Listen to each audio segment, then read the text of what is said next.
Sizə nəhəngliyini sözlə ifadə etmək biraz çətindir. Texniki olaraq deyim ki, 0.5 ilə çəkirəm.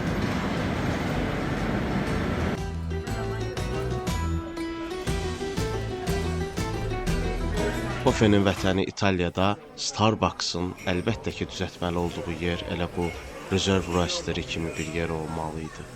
Starbucks'ın ümumiyyətlə İtaliyada, Milanda açılması vaxtilə çox böyük bir xəbər olmuşdu. Bu gördüyünüz məkanda premium kofelər qovrulur və hazırlanma prosesi müştərilərə açıq formada göstərilir. Tez-tez nigara dediyim şey də bu idi. Deyəsən, müzeyə gəlmişik, kafe şopa yox. Bir tərəfdə qovrulma səsi gəlir, bir tərəfdə adamlar danışır, bir tərəfdə də belə sən də oturub kofeni içirsən, söhbətini eləyirsən. Milana gələsi olsanız, nə bilim, tarixi məkanlar, görülməli yerlər, hər şey okey, amma burada mütləq və mütləq bir baş çəkin.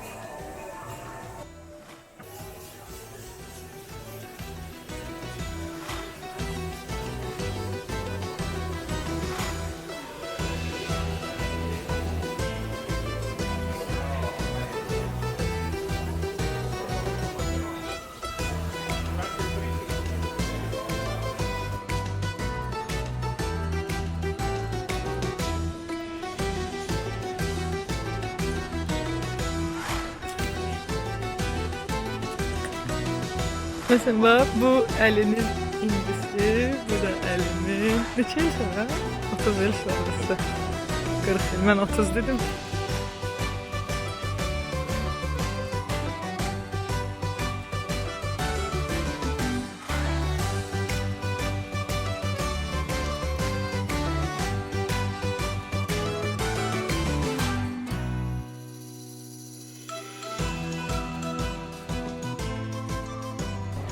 Hal-hazırda Əli mikrofonları düzəldənə qədər arxasında gördüyünüz Duomo və qaleriyadır. Bu hansı ki Avropanın ən glamurlu qaleriyası, ən glamurlu belə shopping mərkəzi sayılır. Bu kilsə Avropanın ən böyük gotik kilsəsidir. 1300-lərdə başlanılıb remontuna ya da belə deyək düzəldilməsinə daha doğrusu və bitməyib. Çünki bunu hazırlayan memar deyib ki, bu kilsə bitdiyi zaman bu artıq İtaliyanın yox, bütün dünyanındır və hal-hazırda son mıx qalıb anlayışı var. Sonuncu mıx qalıb və vurmurlar ki, bu dünyanın olmasın, belə deyək. Üzərində 4000 heykəl var. Maraqlı bir fakt da deyim ki, üstündə əzizlərin, yəni müqəddəslərin heykəlləri var və əjdahalar var. Bir Çinli biznesmen əjdahalardan birinə öz adını verib 200.000 avroya. İtaliya hökuməti Milano bələdiyyəsinə rəsmi olaraq bu pulu verib. Üzərində Məryəm Ananın tam uzaqlardan görünən Məryəm Ananın heykəli var, qızıl. Bu heykəl isə bir neçə dəfə helikopterlə oğurlanmağa cəhd olunub və uğursuz olub. Ordadır, qızıldır. Onu çəkmək istəyirəm.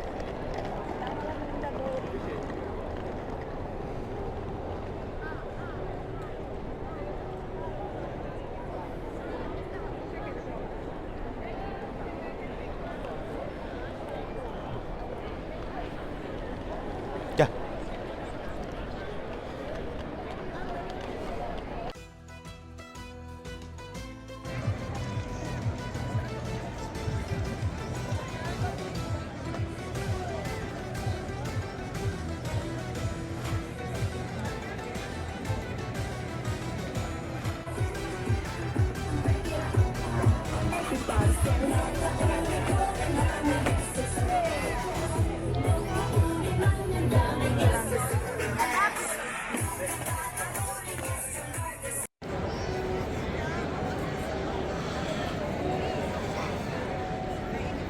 İtalyan şəhərlərinə xas belə meydan.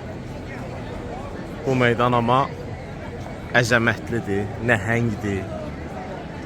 Hər şey çox böyükdür. Və məncə ora gedək, hə?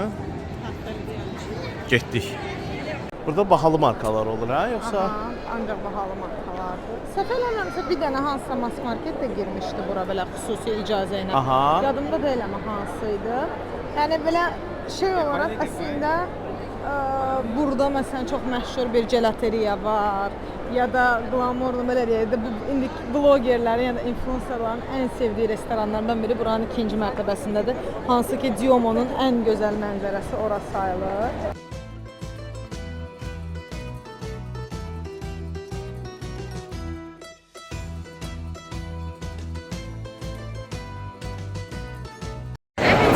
Victoria Emanuele Galeriyası'ndayım.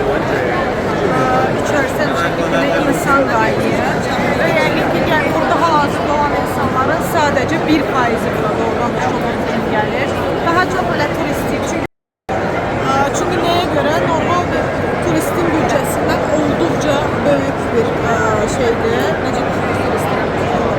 Normal turistin bütçesine göre oldukça pahalı markalardı. Yani Dior, Prada veya Rolex gibi vesaire ve Louis Vuitton. Louis Vuitton. Ve çok bazen burada özel kolleksiyalar, mesela ilk model kolleksiyalar daha sonra diğer yerler.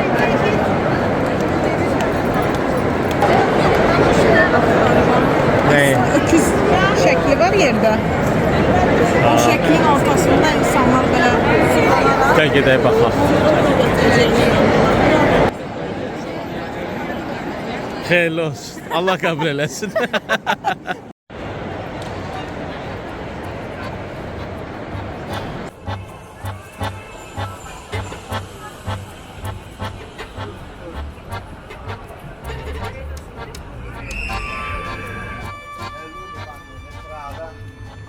Çox istidir. Hava istidir. Bir də nəzərə alsaq ki, biz əslində gecəni yatmamışıq və yuxumuz gəlmir faktiki, amma yəqin bədənimizin enerjisi biraz fərqlidir. O kompüterin yaddaşı olanda daha gec işləyir. O cürdür deyə, düzdür. Bizdə yenə də insafsızlıq eləyib saat 12 olmayıb ya da saat 12-nin yarısı falandır, amma uca neçə kilometr gəzmiş olarıq. Artıq 5-6 kilometr. Artıq 5-6 kilometr gəzmişik və otelin hələ ki çekin, yəni ümumiyyətlə Avropada çekinlər gecə olur da, bir çox ölkələrdə əgər xüsusi bir icazə kimi verilməyibsə, əvvəlcədən normalda da belə 2-dən sonradır. Hələ bizim otelə yerləşməyimizə də xeyli var. Və piyada gəzirik. Ayağımda mənim çox qalın ugi var. Çünki və onun da içində çox qalın corab var. Və gəzirik. Yəni yay geyimlərini geyinən insanlara baxdıqca biraz da paxıllığım tutur. Hələ ki mağazin. Yəni biz çox tezdən başladıq gəzməyə. 18-də düşdük şəhərə, 8:30-dan. Hələ heç bir mağaza açılmamışdı biz gəzməyə başlayandan. Artıq yavaş-yavaş başlayır. Oturub bir dincimizi alaq istədik. Limon soda. Mən limon soda travmam məncə bilirsiniz.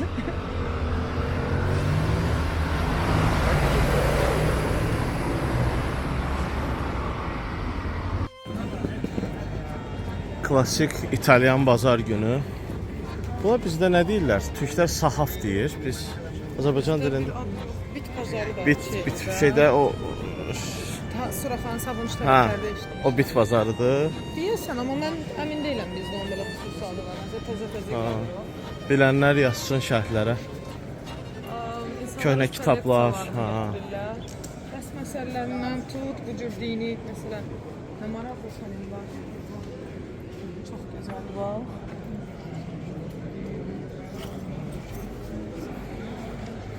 Markalar. Bu arada mənim mamamın çox belə yaxşı marka kolleksiyası var. O vaxt Sovetin bir hər ölkə Nəvələrinin gələcəyini indidən təmin edir. markalara verib. Nə təmin edib? Gələcək qalıb uşağa.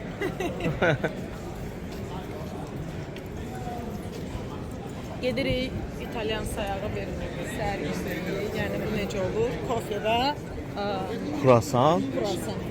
Kruasan İtalyanlarındır, fransızların. Amma orada da biraz iddia var da. Əslində fransızların dünya tanıyır. Ha. Amma İtalyanlar iddia edir ki onların. Bəs Nice şəhəri var. Dünən oxuyuram ki, Garibaldi Axı İtalyanlar Romada dağılandan sonra bir də yığıla bilməyiblər. Bizdə hərdən deyirlər, biz təzə dövlətiyiz zat. Ona qalsa İtalyanlar da 1900-lərdə gəlib dövlət olublar da, ondan əvvəl şəhər dövlətləri olublar, bir-birlərindən də nifrət ediblər. İndi bu Garibaldi gəlib bunları yığıb almışsın bir yerə, fransızlardan dəstək alıb və bunun qarşılığında, nə gözəldir, və bunun qarşılığında Nis şəhərini verib fransızlara. Ki bizim orada iddiamız bir də heç vaxt tarix boyu olmayacaq. Sən Nis şəhərində olmusan, sonra fransız şəhəridir, yoxsa İtalyan təbiətcə? Mən Nisi çox az gəzmişəm, çünki port hissəsindən olmuşdum. Elə özdə biz gedən vaxtlarda orada terror hadisələri olurdu deyə deyildik, çox gəzə bilmədik. İndi bu Leonardo da Vinci müzeyidir, Qaqraz elə gəlmişik.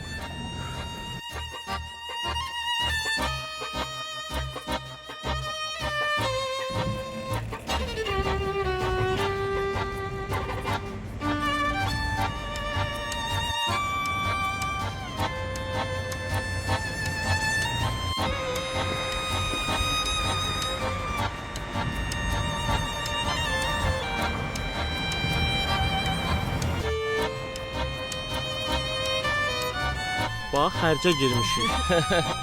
Deməli, bu arxada gördüyünüz bina müasir memarlıq nümunələrindən biridir. Stefano nə idi?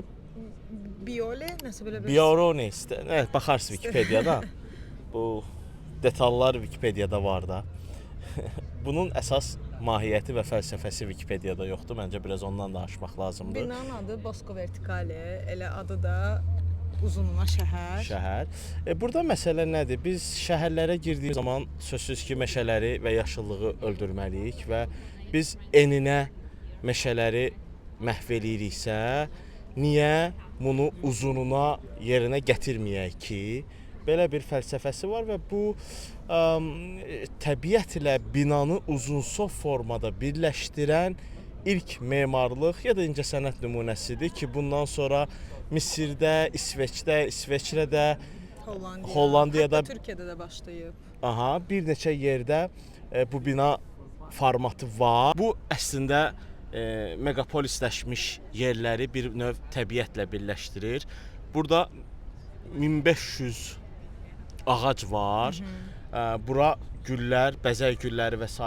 daxil deyil və hər 15 min kol və hər bir blokun, onun hansı tərəfə baxdığı, günəşi nə qədər aldığı, rütubətinin necə olduğuna özəl olaraq bu bitkilər sıfırdan yetişdirilib. Başqa nə deyə bilərsən? Həmçinin hər fəsildə binanın görüntüsü də fərqli olur. Çünki o ağacların yarpaqlarının rəngi, çiçəklənməsi və s. və s. Yəni o ağaclara uyğun binanın dizaynı və görüntüsü də dəyişilir. Bir də indi ətrafın videosunda biz qoyarıq. O qədər industrial bir yerdədir ki, bu hal-hazırda. Ətraf şüşəli binalar, plazalar, böyük reklam panosu var məsələn yanında və mağazalar və s. və bunun qarşısında isə uzununa bir meşə maraqlıdır. Yəqin bir də normal belə yaşayış binası, ev kimi də, apartman necə? Bakıda əslində bu il COP olacaq və məncə Bakıya da belə bir bina yaraşar. Bizim çox təəssüf ki, əkilmək üçün seçilən bitkilərimiz Rus sayağı, 4 fəsil canlı olan və monoton. Heç onlara adam canlı da demək istəmir o bitkilərə. Monoton bitkilərdir. Onlar həm də yarpaq tökmədikləri üçün o toz yarpaqlarında olur və Bakının ağaclarına baxsanız görərsiniz ki, orada bir yaşıllığın ən tünd tonu var da. Əslində ağaclar həm ingilis dilində desək greendir, həm də greenishdir. Yaşıl və yaşıla bənzər. Bizimkilər dark greendir. Və məncə çox fərqli tonda yaşıllara. Niyəsə meyvə ağacı məsələn əkməkdən qorxuruq. Meyvə ağacı əkək, alması çıxsın, almasını da küçədən keçən Əli, Vəli dərsin gitsin də. Yəni burada nə var ki? Düzdür. Məsələn necə ki Romada ya da bir çox İtaliya şəhərlərində hər yerdə mandarin ağacları var. Bəli. Düzdür, o mandarinləri yeməli olmur. Yəqin o da şəhər və s. bitmə, nə bilim, növündən asılı olaraq da. Yabanı deyil yəqin. Daha bir vəhşi, wild tərzdə. Onu bilmirəm necədir. Yəni indi biz binanın da əslində bax sən də çön, bir Mən 90 kilonu keçəndən sonra belə rakurslardan çönə bilmirəm. Okay, az qalıb. Sən mənə danış. Okay. Məsələn, o qədər fərqli yaşıl rənglər var ki, biz hardaydı? Çox fərqli rənglər görmüşdük. Bratislava. Hə. Məsələn, burada da hal-hazırda ətrafı demirəm, sırf o binanın üzərində yaşılın o qədər çox tonu var. O Photoshopda pipetka var, rəng götürürük, dəyişirik. Yəni burada o pipetkanı dəyişdikcə hər birində fərqli yer görmək olar. Çox gözəl görüntüdür. Yenə də bina evi yox, həyət evi də yaxşıdır, hə? 100%. 100%. Bu da şey də bu, həyət evi simulyasiyası. Hə, mərdəkan, hər mərtəbədə bizim mərdəkanı şey eləyirlər. Bizdə də əslində yəqin bilmirəm şəkillərdə görürəm. Bizdə də yolka var idi həyətimizdə. Onu mən çıxartdım. Əli işdə olar ki, belim də tutulmuşdu. Çox dərin idi kökü bu arada. Ora bir çox meyvə ağacları əkdim. Ümumiyyətlə mərdəkanların kökü dərin olur. Bir daha yapma olur. Kənd uşağıyam, nə olur?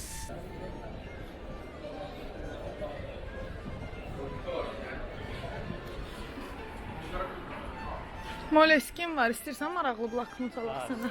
Gedək. Mən qələm axtaram, bax. Qələm? Sarı. Niyə?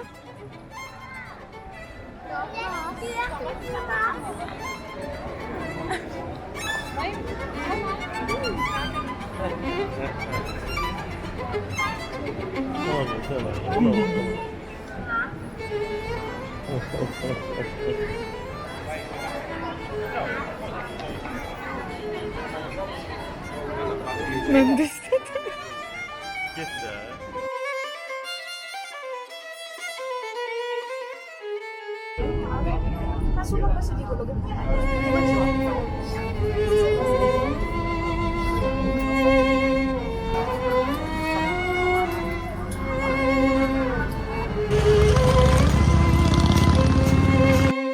Biz hal-hazırda Birjanın qarşısındayıq və Birjanın da qarşısında bir orta barmaq heykəli var.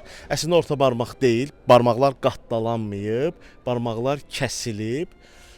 Burada vendetta mənası var, yəni qan davası, intiqam almaq, gələcəyə qarşı ümidsizlik və bütün bu anarxist ideyalar.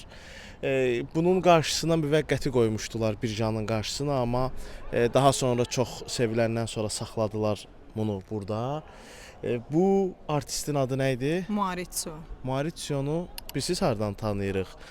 Divara banan yapışdırmış deyə. O həm də papı göydən asmışdı. O həm də qızıl unitazı belə deyək də müasir incəsənətə qazandırmışdı və s. Çox aşırı və aqressiv bir heykəldir. Düz Milanda gəzəndə dünyanın ən qotik kilsəsinin, ən nəhəng şoping mərkəzinin və lüks yerlərin belə küçəsində gəzəndə belə çəkilirsən və ortaya bir də belə orta barmaq çıxır. Bu arada Əlinin dediyi o hansı ki sözlər var, bir-bir onların hər birinin italyanca elə düzüblər ki, love mənasında. Yəni liberta, vendettadır və s. o hər bir sözü. Yəni əslində biraz da orada da biraz necə sarkastik bir məna var da. Yəni əgər siz bu xəritənin yanına gəlmək istəsəz, sadəcə love heykəli yazın və gələcəksiniz. Ümumiyyətlə bu artist haqqında İtalyanlar tarixə qarışacaq artistləri artıq 200-300 ildir vermirdilər. Bu adam müasir incəsənət nə qədər Amerikadan, biraz daha belə Qərbi Avropadan gəlsə də, yenə bir İtalyan çıxır və yenə müasir incəsənətdə deyir ki, bilsiz nə var? Biz ən yaxşısıyıq. Razıyam. Hansı ki İtalyanlar müasir incəsənətə ən qarşı adamlardan biridir də. Bəli. Və yenə də ən yaxşı artistlərdən biri. Ki, okey, bu lazımdır. Bunu da eləyirik sonra kimi də. Bəli. Yəni turistlərin də ən burada populyar pozalarından biri özləri sadəcə durur heykəlin qarşısında. Bayaqdan bir 4-5-i dayanıb. Bu 4-cüdür. Sadəcə özləri orta barmaq göstərərək poza verirlər. Və işin sarkastik tərəfi nədir? Biz bu orta barmaqdan çıxıb gedirik son şam yeməyini izləməyə. Getdik onda bir yerdə. Müasirdən ən belə nəyə? Gül kimi bağlamış. Yaxşı da getdikdə bağlayarsan. Getdikdə bağlayarsan da. Müasirdən nəyə? Şeyə. Müasirdən Hə, nəyə sən getdik.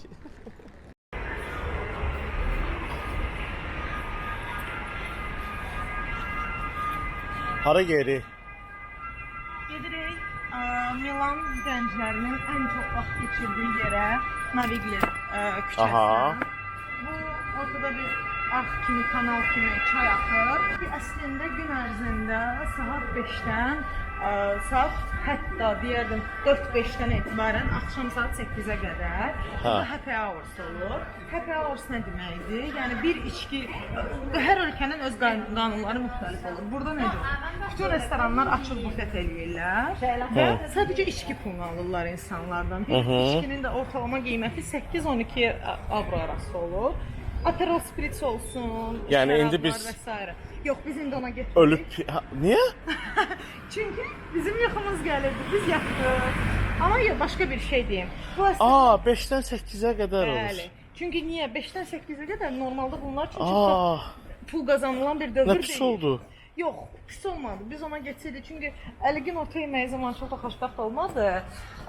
Buna görə Pis deyə bir yerdə oturduq. möhtəşəmdir dostlar. Yəni əsl İtalyan pizzası olan bir yerə getdik. Yemin. İstədiyim bu da deyildi. Sadəcə olaraq nazik bir xəmir, üzərində qırmızı bir sos və labne pendir. Mənim ağız dadıma uyğun deyildi də. Yəni lazanya yemək istəyirdim. Ona görə də Nə bilim. Bu happy hours-la bağlı bir qeyd deyim.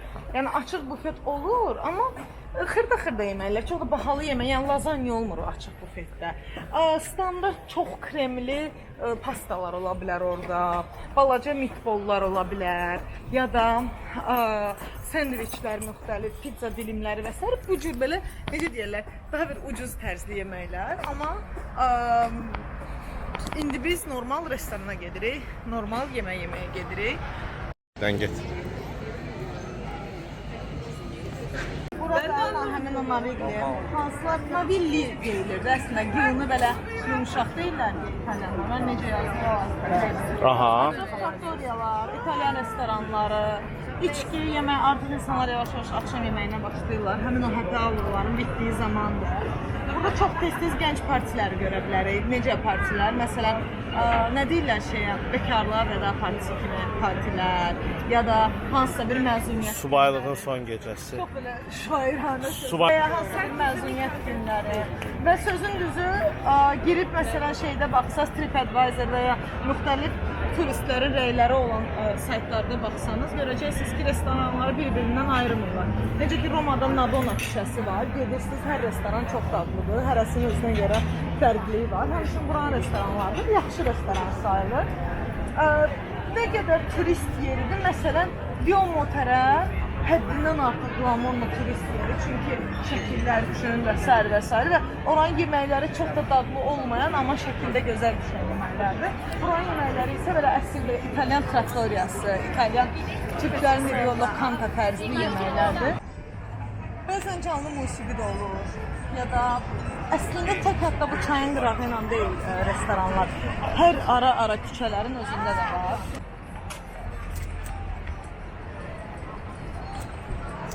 Gözəl deyil. Əlat.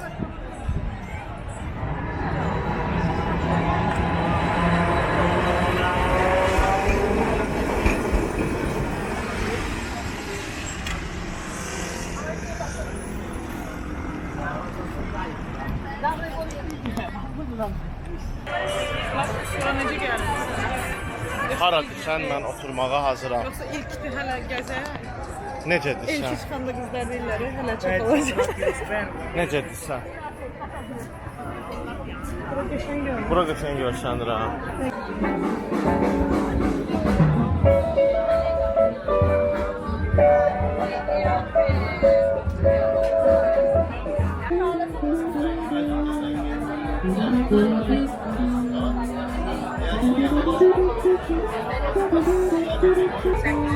Bir tərəfdə Eminem, bir tərəfdə tekno mahnılar, bir tərəfdə də skripka show. Risotto və lazanya. Milanda səhər yeməyi saat 8:23. Əslində mən saat 6-dan oyanmışam. Hal-hazırda Əli mənim tələbə vaxtı ən sevdiyim bir şirniyyat var idi. Onu yeyir. Treçanoçe. Rəmziyə ilə otaq yoldaşımla ən tez yediyimiz. Saatını bilirdik ki, nə vaxt hazır olur evin altındakı kafeteriyada. Yəni o momentdə düşüb alırdıq ki, tez isti-isti yeyək. Məhsul yerləşdirmə elədin. Necədir dadı səncə? Əlinin mənim çox sevdiyim şeylərə verdiyi reaksiyası. Nəysə, nuş. Bu və mənim həyatımdakı ikinci kofem. Fıstıqlı kruasan var idi burada. Valla. Və digər treçanoçe də mənimdir. Həftənin birinci günüdür işə gedən insanlar, amma məsələn hələ kofe shoplar artıq, kofe shop deyəndə ki, bunların bar dediyi kafeteriyalar artıq boşdur. Çünki o saat 7-dən etibarən o dəhşətli səs-küylər, hamının ayaq üstə tez bazar kofe içib getməyi olur. İndi biraz sönüb, amma hələ probkalar, işə gedən insanlar və s. hələ ki bunları görürük. Velosipedlə çox gedənlər var. Tez bu momentdə çöndür. Çünki insanlar keçirdi. Milan səyahəti ilə bağlı olaraq bugün son gündür. İndi artıq otelimizə gedirik. Yığışmışıq, bütün əşyalarımızı götürüb gedirik aeroporta. Bu şirinliyinə baxın. Mənim deyil. Məni bilirəm. Milandakı son saatlarımızdır. Qəribə bir şey. İlk dəfədir ki, bir şəhəri tamamilə cashless gəzdik. Yəni Şöyle səsin başına düşdü. Necə qışqırmadım və sakitəm. Allah'ım səsin başıma. onu kəsmə. Onu kəsmə. Sizdə nə qədər danış. Bəli, əzizlər. Səhər tezdən mən dəhşət enerjili oluram. Oy, Çox danışan. Yaxşı da dəfələrlə demə. Dəhşət çox danışan oluram. Çox enerjili, həyatsevər oluram. Əli isə yaşamaq istəmir səhərlər. Niyə oyandıq bugün deyə hər səhər oyanır. Görəm, niyə hər səhərdə? İlk dəfədir ki, bir şəhəri tamamilə cashless gəzdik. Yəni qəpik, bir 50 sent nə deyilən şeydir ki, yox idi üstümüzdə. Əslində Bakıdaykən var idi mənim, tamamilə unutmuşam onu götürməyi və heç bir problemdə yaşamadıq. Yəni hər yeri normalda məsələn otellərin city taxları olur da. Siz öncədən nələri ödəsəz də city tax mütləq sonradan həmişə onu mütləq cash istəyirdilər. Bu dəfə onu da rahat kartla ödədik. Yəni cashsiz də mümkün imiş.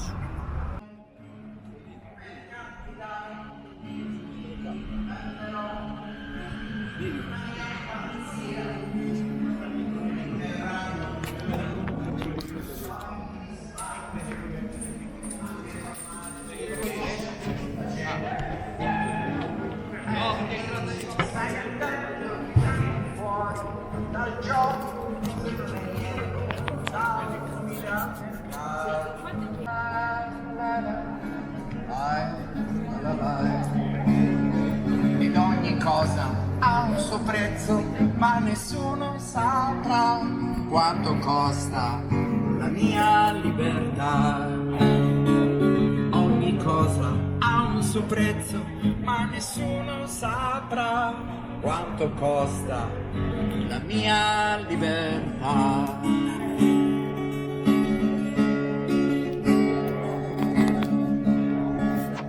Bu da Milan vlogu. Bu qədər günəşli və isti şəhərdən sonra biraz soyuğa gedirik. Biraz?